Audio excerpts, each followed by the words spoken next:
경맥이란 것은 되뇌 뭐다? 되뇌의 신호를 받아들이는 여기는 수신하는 데죠. 그죠? 여기서 수신해서 다시 되뇌로 뭘 합니까? 되뇌로 이걸 사인을 보내야 되죠. 송신을 해야 되는데 이 경맥은 되뇌로 송신할 수 있는 체계는 갖춰져 있지 않다. 왜? 경맥은 온몸에 분포되어 있어서 인간의 온몸의 구성 원리가 사람의 신체는 모든 외부의 자연환경에 대응하고 보호하기 위해서 만들어져 있다. 그래서 손을 제외한 나머지 모든 기관들은 외부 자극이 올 때 뭘로 받아들인다? 공격으로 받아들인다. 그래서 각각의 외부 자극이 다 들어올 때 이게 다 뇌에 가면 뇌는 골치 아파 죽죠. 이게 이렇게 또 들어오네, 이렇게 들어오네. 그래서 우리도 마찬가지로 청와대에 올라갈 때는 정확한 데를 통해서 올라가야 되는 것처럼 전보는 집에 앉아서 전보를 받더라도 전보 칠 때는 어디 가서 쳐야 돼요? 우체국 쫓아가서 자전거 타고 와서 쫓아가서 쳐야 되는 것처럼 바로 되뇌에 송신하는 체제는 경맥은 아니다. 그래서 이 경맥에서 수신했지만 송신하려면 별도의 송신 체계가 필요하다. 이 송신 체계가 어디에 있다? 손에 있다. 그러면 경맥의 체계를 어디에다 옮겨놔야 된다? 손에서 올려놔야 된다. 이걸 수경맥에서 송신해서 되뇌 조절을 해주죠. 그래서 이 수경맥을 우리는 이걸 이때까지 뭘로 배웠다? 기맥이란 말로 배웠었죠. 기맥이란 말. 그러나 정확하게 표현하면 이게 수경맥이란 말이 오히려 더 적합한 말이 될 수도 있습니다. 그래서 우리가 지금 이야기하는 도경요법은 바로 음양오행만이 아니라 바로 주역의 8개를 이용해서 몸을 조절하는 건과 마음을 조절하는 간, 심신을 같이 조절해야 된다. 이 원리는 어디서 생겼냐? 이런 이론들은 단순히 주역의 원리에서만 생긴 게 아니라 사실은 이 이론은 주역의 역과 이 주역의 역을 몇 번에 걸쳐서 해석을 했지만 이 해석이 이 자연의 우주론과 인간의 심성론들을 한꺼번에 합쳐서 연구했던 바로 송나라 때 주자의 성리학을 우리가 그대로 받아들였다. 이렇게 생각하면 되겠습니다. 실제로 학문의 근간은 이것은 가장 가까운 것은 가장 뿌리는 바로 여기에 있습니다. 주역에 있죠. 가장 뿌리는 주역에 있지만 실천적인 방식은 왜 실천적인 방식이냐? 주역의 이론과 유학의 유교성을 이걸 학문적으로 어떤 학문? 인간의 마음만 다스리는 도덕경, 그 다음에 자연의 이치만 다스리는 경물치지, 이게 아니라 이 두 가지를 한꺼번에 봤다. 그래서 자연의 이치를 우주론이라 하고 인간의 마음을 심성론이라 해서 바로 현세론과 종교론을 한꺼번에 합쳐놓은 게 이게 바로 뭐였죠? 이게 바로 성리학이다.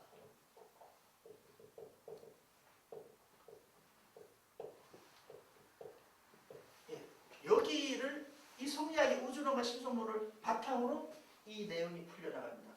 실제로 여러분들이 그 주자의 성리학을 우리는 보기가 쉽지는 않지만 주자의 성리학이 아니라 태계 선생의 만들어놓은 성학식도를 한 번씩 보시면 이 내용이 거의 비슷하게 같이 나옵니다. 가까이에서는 이제 중용을 보면 이해가 할 수가 있고요. 단지 우리는 이것을 기술적으로 옮겨놓은 걸로 좀 하시면 될 것 같습니다. 이 내용이 다음 내용입니다. 그러나 지구는 둥글고 입체적이고요. 지구는 3차원 공간 구조로 이루어져 있어서 사람 또한 지구를 닮은 소우주로서 입체적으로 분석한다. 2차원 평면 구조 위에 무형의 무색에 천기로 채워진 공간이 3차원 온전한 지구의 모습처럼 사람도 2차원적인 물질 토대인 육체 위에 천기와 같은 영혼을 채워놓을 때 온전한 사람이 되죠. 따라서 3차원의 공간 개념은 2차원적인 평면 개념을 오행으로 분석하고 설명할 수 없다.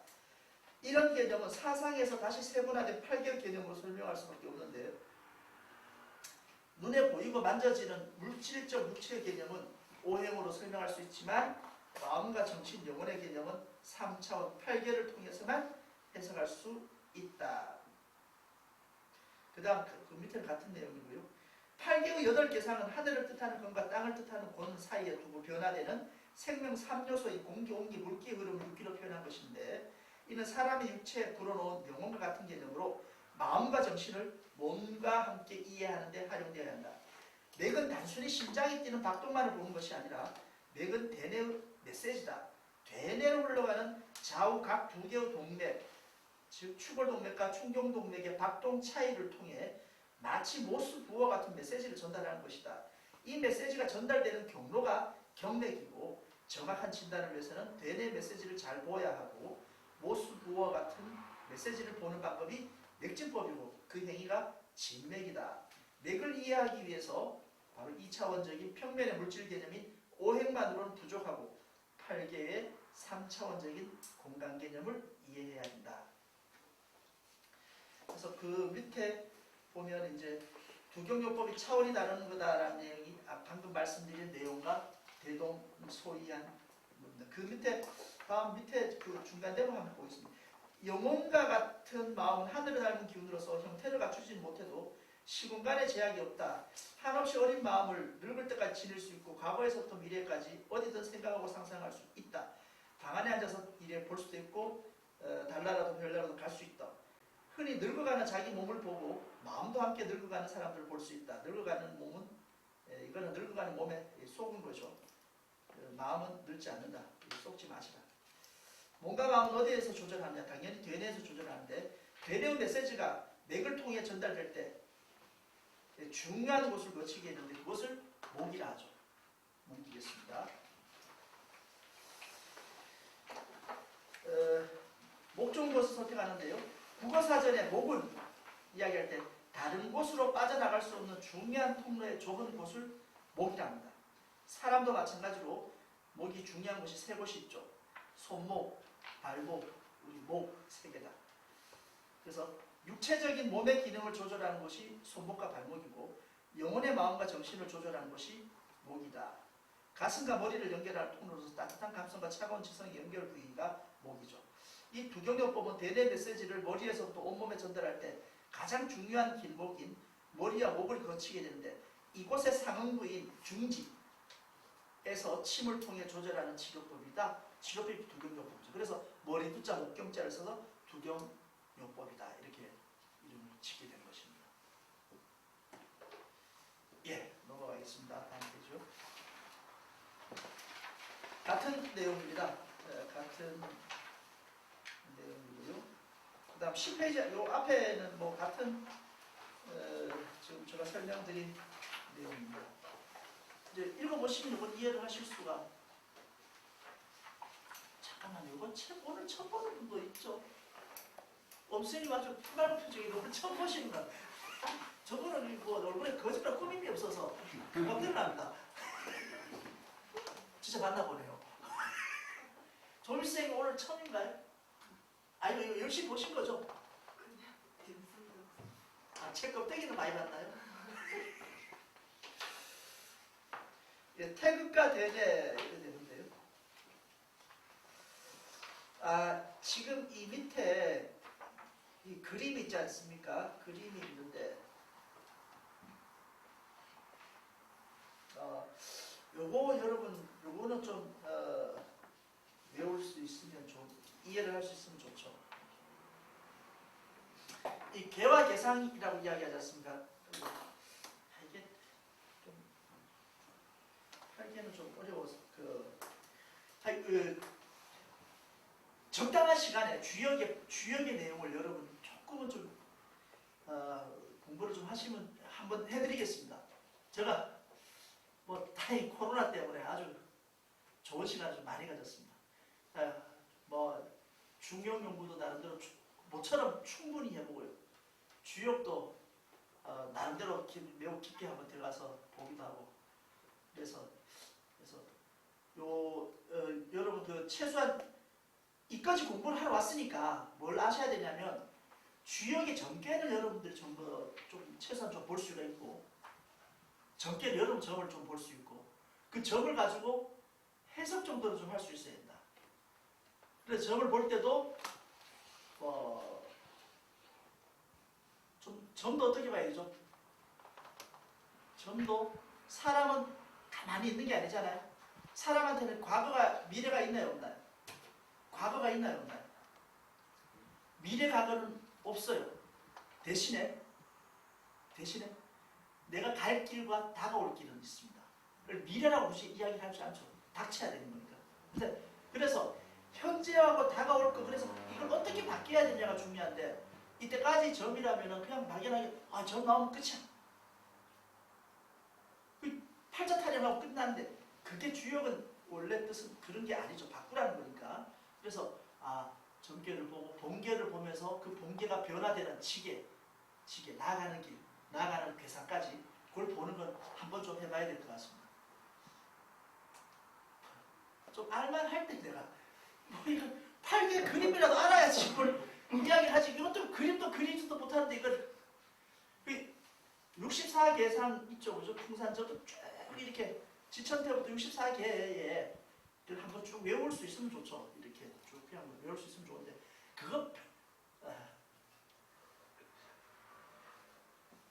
말씀드려요. 시간 되면 외워버리소. 그래서 요거는 태극과 대내,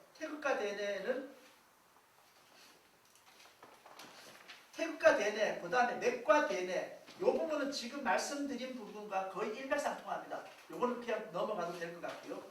그 다음 12페이지에 보시면 음양맥진법의 기원이라는 게 있는데요.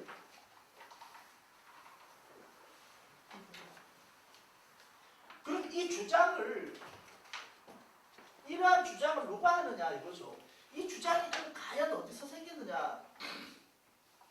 이건 음양맥진법을 유태호 박사님이 발견한 건 아닙니다. 유태호 박사님이 그냥 활용한 것이고요. 단지 유태호 박사님의 가장 매우 훌륭한 점은 총구가 총구맥이 아니더라. 총구는 이 추골동맥이더라. 부돌이 인형맥은 여기 인형맥을 띠는 게 아니더라. 이거는 총경동맥이더라. 한마디로 보니까 이 맥이 대뇌 혈류량이네. 이걸 파악한 건 매우 천재적인 발견이죠. 근데 이 천재적인 발견 이전에 발견한 사람도 대단하지만 더 대단한 게 뭡니까? 만든 사람 아닙니까? 사람을 만들지 않고 이렇게 못 만드는 거예요, 이게. 그래, 이게 주역을 보든지 이게 내경을 보면 이걸 사람을 만들어 놓고 이렇게 자기가 사람 만들어 놓고 이렇게 진단을 하라고 사형 설명서 준 것 같아요. 사형 설명서 준 것처럼 아주 이게 참 기가 막히게 돼 있어요. 단지 그것이 내려오는 과정에서 오도돼서 이렇게 자꾸 분할돼서 오도돼서 내려왔는데 뭐라고 이야기하냐면 하기야 맞습니다. 한문으로 되어 있으니까 한문으로. 근데 이 한문이 그대로 내려왔으면 되는데 한문이 계속 중간중간 내가 중국어를 해보니까 알겠는데 계속 바뀌어오지 않습니까? 지금 중국어는 더 몰라요. 왜 지금 중국어는 1949년도에 만든 중국어니까 옛날 중국어를 모르더라고요, 사람들이. 그러니까 이런 내용들을 이해를 못하는 거죠. 이게. 뭐라고 나왔냐면 여러분 아시다시피 황제내기에 딱 제일 중요한 말이죠. 삼양 이렇게 삼양제도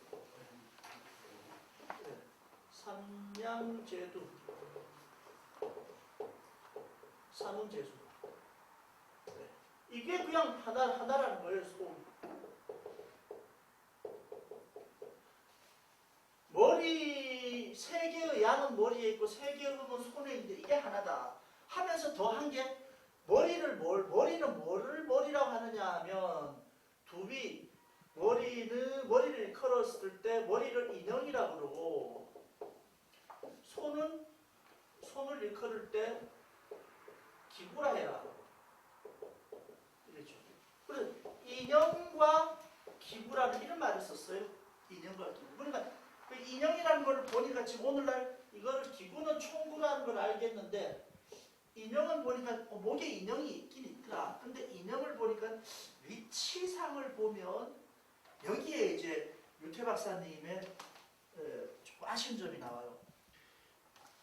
인형이라 하면 목에서 바로 옆자리라서 여기가 혈관이 잡히기는 좀 쉽지가 않다 이렇게 판단했던 것 같아요. 그러니까 그래서 혈관이 청경동맥 혈관이 지나가는 것은 여기서 조금 더 가야 되니까 옆으로 좀 더 가면은 여기인데 여기를 보면은 실제로 우리 인맥과 측면부에서 가운데 돼서 부돌혈과 비슷하단 말이에요. 그래 이분이 가감하게 인형 잡지 말고 부돌로 잡아 이랬어요. 매우 합리적인 얘기죠. 문제는 여기에 있습니다. 그럼 이런 생각도 해봤어야 돼요. 인형이라는 경맥은 위장경에 있고 기구 총구라는 경혈은 어디 맥에 있다? 폐경맥에 있거든요. 그러면 혈관을 똑같이 혈관을 따라서 보는 거라면 오행으로 비슷하든지 육교로 비슷한데 비슷해야 되는데 총구는 금에 해당되고 인형은 뭐에 해당된다? 토에 해당되지 않습니까? 그러면 이거를 같이 금에 맞추는 게 맞다. 왜? 기를 본다면 그래서 부돌까지 만들어 놓은 건 맞아요. 그러면 이 두 개의 맥자리가 손에 옮겨 놓으면 손에 옮겨 놓은 자리도 어떻게 될까요? 같아야 될 거 아닙니까? 다시 말해서 부돌혈을 손에서 자극하는 상점을 대장기맥선상에서 만들어야 되는데 여기는 대장기맥이 이 부돌맥자리로 안 지나가게 만들었다는 거예요.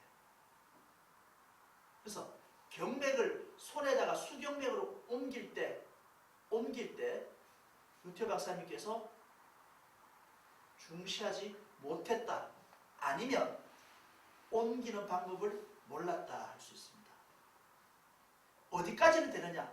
바로 우리 지금까지 수지침 처방은 뭘 중심으로 했다? 음양오행을 중심으로 한 것이기 때문에 치료 처방이 가장 최고의 정점이 뭐냐면 오치 처방입니다.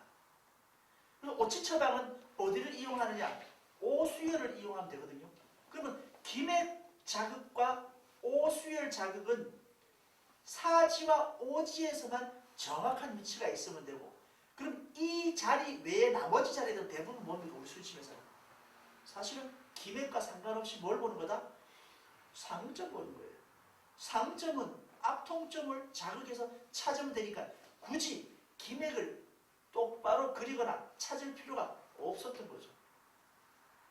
그러다 보니까 바로 이 아직도 맥을 조절하는 혈은 이 팔 위장기맥을 이용하게 돼 있다.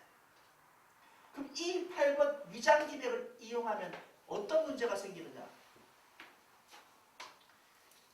부돌혈의 피는 심장에서 뇌로 위로 올라가는 혈맥의 흐름이 밑에서 머리로 올라가는 건데요. 위기맥은 어떻게 됩니까? 머리에서 밑으로 내려오게 되거든요. 위기맥은. 그래서 피가 적게 올라가서 부돌맥의 혈류량이 적을 때 이것을 보태주려면 보법을 써야 되는데 보법을 쓰려면 위장기맥의 흐름 방향으로 침을 꽂아주게 되면 밑으로 내려야 되잖아요. 그럼 혈관이 올라가는 건 위로 올라가는데 침은 어떻게 돼 있다? 반대로 꽂히는 게 되죠. 그래서 올라가는 것을 억제하게 또 억제하려면 또 보태주는 게 돼서 바로 혈관의 흐름과 위기맥은 충돌하는 이런 모습을 가지게 됩니다. 그러니까 단순한 자극으로서는 가능할지 모르지만 방금 봤던 이 부돌혈을 보사자극으로 이용할 수는 없게 되는 모습을 가지고 있죠. 이 부분을 해소를 한 것이 바로 두경요법에서 제가 말한 D19번 다시 말해서 우리 기맥, 기존의 기맥들이 다 잘못된 게 아니라 몇 개 수정해야 될 위치가 있다. 그런데 이 기맥의 위치를 수정하려고 하면 뭐가 전제가 돼야 되냐면 기맥이 흘러가는 길을 정확하게 검사를 해볼 방법이 필요한데 그 검사해볼 방법이 뭐냐? 검사를 해보려면 맥을 정확히 만들어야 검사를 할 수 있거든요. 맥을 생성할 줄 모르면 검사를 왜냐하면 대장기맥을 찾아가 있다 그러면 그 사람 어떤 사람 만나야 돼요? 대장실맥을 계속 만들어야지 대장을 확인할 수 있어요. 대장실에만 반응하는 자리를 찾아야 되거든요. 그럼 대장실맥을 만들 수 있느냐? 못 만들었어요. 지금까지 수지침에서는. 이제 두경요법에서는 맥을 마음껏 생성할 수 있기 때문에 그 원리로 기맥의 위치를 찾아낼 수가 있었던 것입니다. 그것이 바로 이 원리입니다. 그래서 이렇게 인형과 기구가 나와 있고 그 다음 좀 더 구체적으로 있죠. 구체적으로 어떻게 있냐 하면 이름을 다 이야기해 줍니다.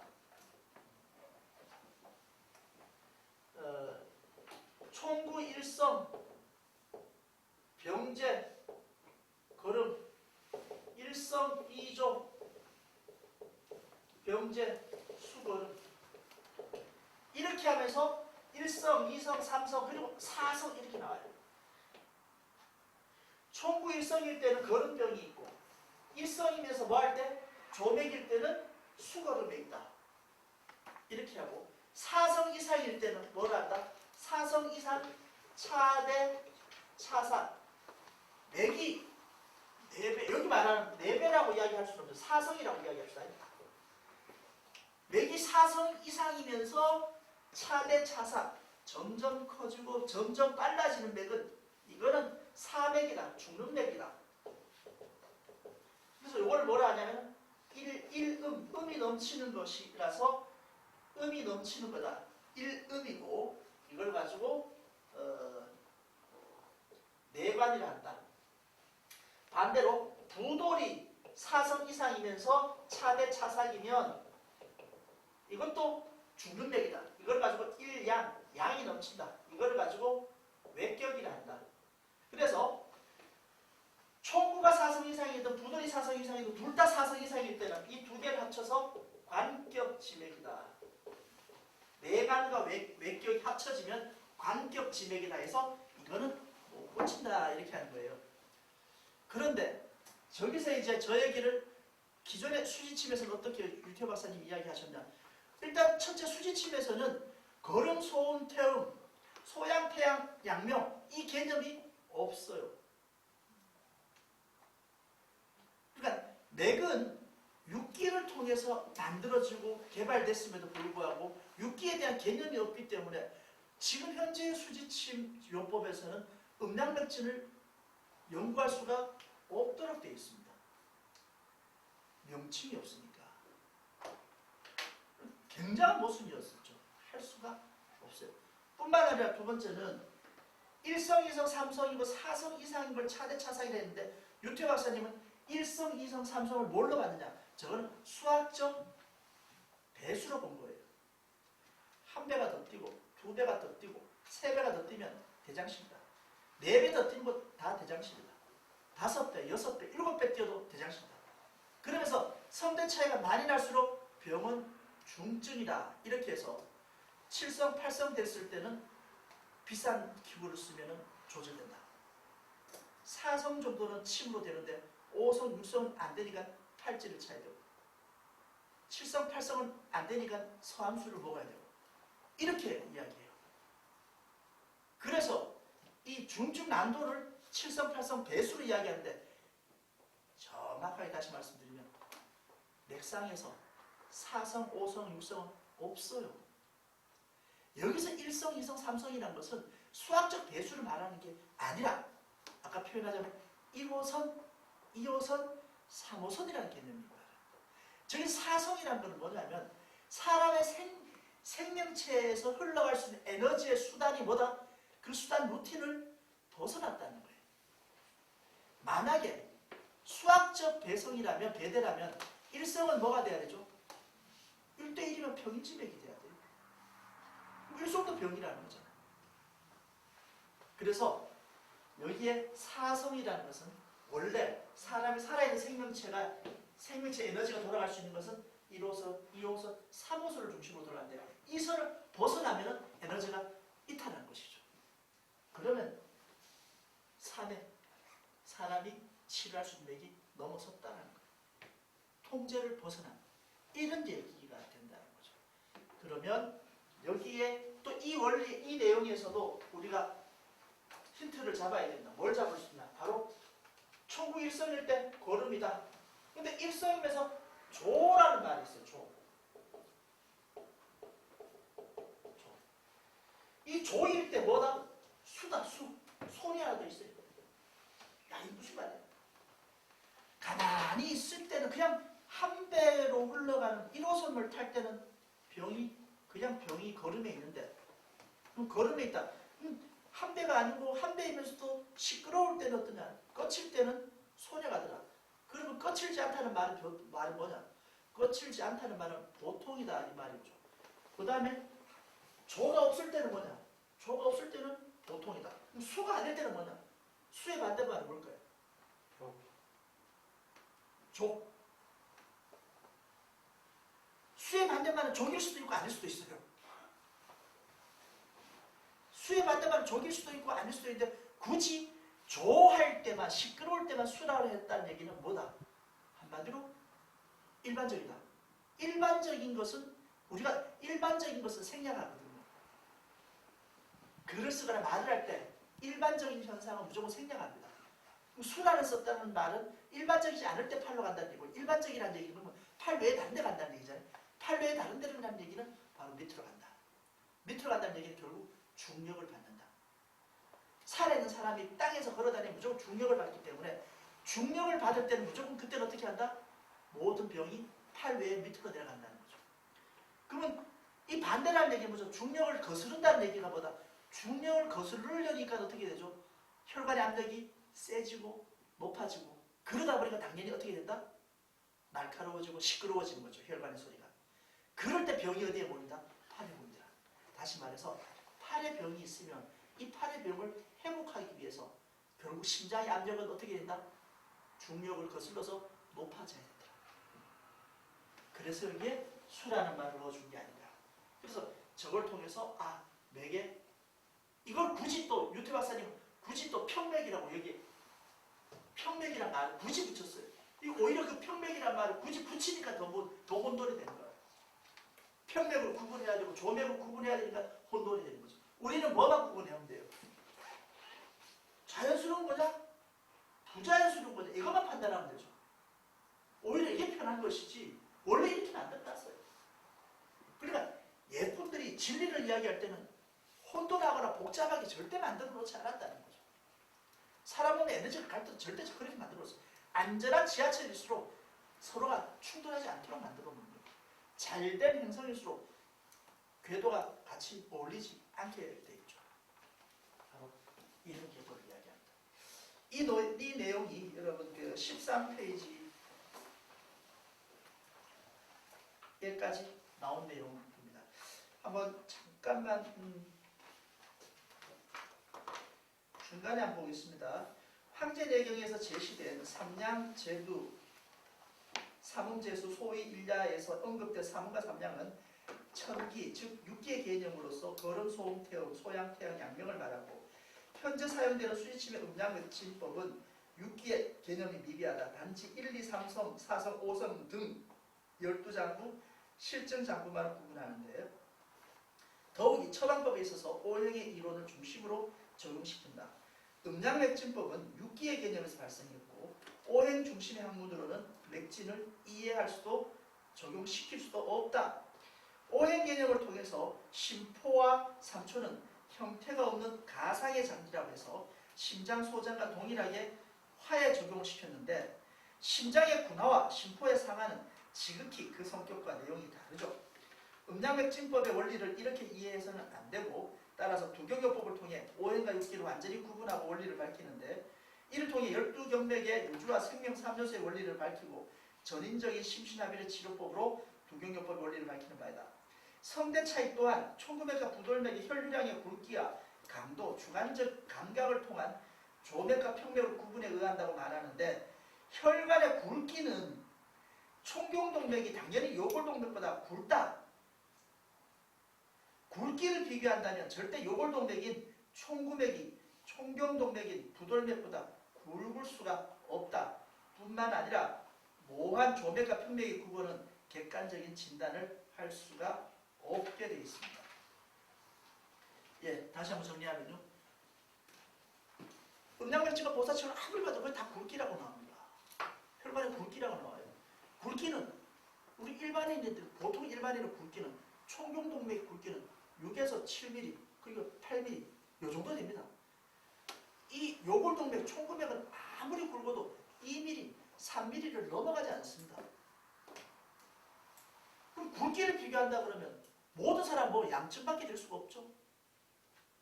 이게 아무리 넓어져도 7, 8mm 안 되거든요. 이게 아무리 좁아도 2, 3mm 되려고 하면 거의 내 사소 파워가 제로가 될 때입니다. 대한 개념은 써서는 안 되는 개념입니다. 여기에 대한 개념에 대한 이 문제 제기는 비단 저만 한 게 아니라 부산대학 신경외과 교수 박규현 박사도 계속 이야기합니다. 회장 옆에 그만큼 바로 옆에 있어도 자기는 30년 동안 있으면서 박규현 박사는 아직도 자기는 굵기를 이해할 수 없다. 그럼 따져야 된다. 안 따지고요. 굵기가 아니다. 뭘로 봐야 된다? 압력의 세기로 봐야 됩니다. 압력의 세기로 봐야 됩니다. 좀 더 편하게 말씀드리면 쉽게 말씀 구분할 때 뭘로 해? 여러분 구분할 때 뭘로 하려고 했습니까? 높이로 하냐. 세기가 높이니까 높이로 하시래요.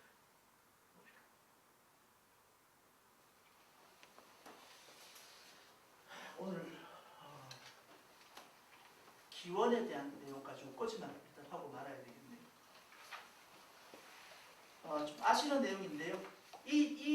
지금 우리 하는 연구반은 몰라서 하는 것도 있지만 몰라서 하는 것보다는 확인하고 점검하고 순서대로 한 번씩 정돈해 나가는 수업이라고 이렇게 생각하시면 될 것 같습니다. 우리 하면 받치면 되겠습니까? 네. 굉장히 오랜만에 수업에서 여러분 힘드실 텐데 집중해 주셔서 고맙습니다. 집중 안 될 텐데 고맙습니다. 마칠까요? 네. 수고하셨습니다.